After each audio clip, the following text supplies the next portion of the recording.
Hydroplaning have a long history of innovation. We were one of the first to adapt a milling machine for surface mining.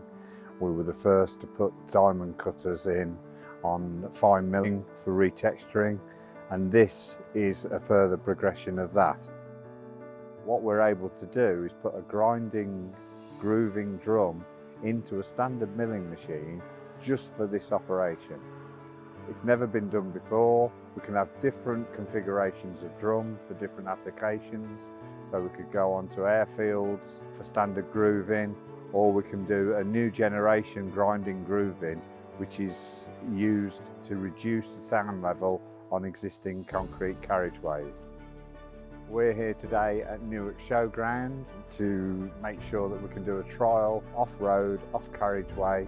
Unfortunately, the concrete isn't as good as I'd hoped, but at least we can prove the process, how quickly it works, how it cuts the concrete, and what we can actually achieve when we go out on a carriageway. We have the machine with the diamond blade shaft underneath. And we take the machine, connect it to a tanker, and we get a suction system also on the machine. And during the process, we grind the surface, takes the slurry away from the drum and pump that now to a tanker. So the surface afterwards is perfectly clean, and it's right away open for the traffic.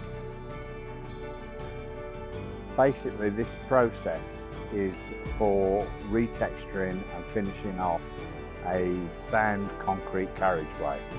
So traditionally, that has required an overlay or fine milling or shot blasting to give it texture when it goes smooth. This process now means that we can come in with a suction tanker in front of the machine, a water bowser behind the machine, and that is all we need with our milling machine to actually go grinding and grooving.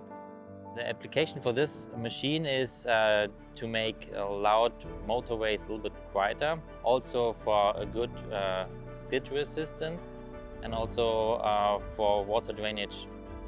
Unlike traditional machines, this machine will cut 1.875 wide, which means 2 passes and we've done 1 lane. So it is a fantastic new piece of kit as far as I'm concerned. So far everything worked out really well. We had no big problems, and the result is so far really good. What we've managed to do today on an old runway that's got very uneven road surface is we fine milled it first using averaging beams to get a smooth running surface. Then we've actually put the grinding groover in, and that has actually improved what we did before and left a very quiet, very safe running. You can actually feel the texture in it as you're walking. The difference is incredible. It's cutting the aggregate, it's leaving a beautiful finish, and I'm over the moon today, thank you.